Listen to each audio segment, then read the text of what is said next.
Hello everybody, welcome to Stitch 22.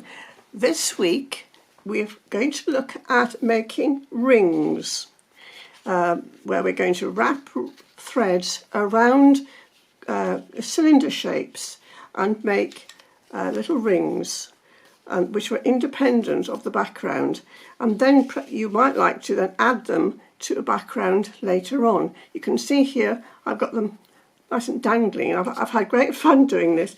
You need various accessories for this, as well as some really lovely thicker yarns, and as you can see the sort of thickness here, and maybe this tubular cotton knitting yarn, which is a beautiful variegated colour, or even some long strips of fabric. Here's some sari strips of fabric which I'm going to try out.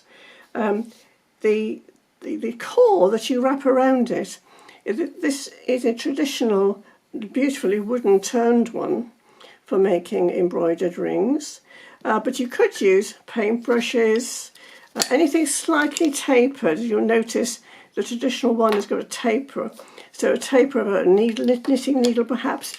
And then what I'm going to try using is a funnel from the kitchen cupboard, and you can have, I found some different sizes as well, different size rings.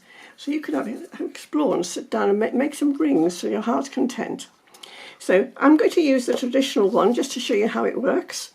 And I'm going to wrap a yarn around the core and wrap it around once and then twice, holding down the starting point so it anchors it. So that's very handy, I can assure you. So now I've already got this this yarn threaded onto my needle, and the slightly blunter needle will go through. Now this is where you have to remember your stitching is called blanket stitch or buttonhole stitch, whatever you prefer to call it. So I'm stitching a buttonhole stitch over the wrapped thread around the core. I hope you can see this clearly, that the needle goes under the wrapped yarns, and here's the loop that you pull, if you remember it, on doing it on the fabric. And what happens at the very end is that this comes off the ring and you end up with a completely independent little ring, which I can show you here. And what I've done with this one, because I just thought it was just a bit of fun to do, is I've threaded that onto one of my little travel labels, and I've got the thread coming at the back, and it's just hanging there in front of this picture of a moon. And then I thought I'd dangle a few ahead of it, maybe snowflakes, maybe wintry theme, probably getting a bit late for winter now, but there's another little clutch here, which could be little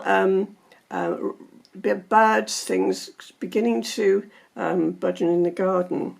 So when you take it off the knitting, your tapered shape, then you've got although I haven't finished doing it yet, you then, can you see the buttonhole stitches are holding those wrap threads together, so that you can just complete that on the ring and then slide it off.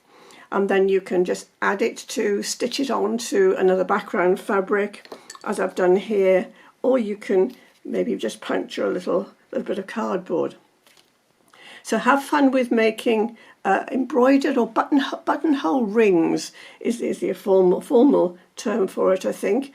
And then you can just try lots of different yarns, lots of different sizes. Can you see here that there are smaller sizes? There's a little one, which I think I did over the knitting needle. Yes, that looks like it. It's like Cinderella's shoes. Maybe the paintbrush. So, and maybe the cone, maybe the smaller cone. So have fun with it. Thank you for listening, and I look forward to seeing you next week.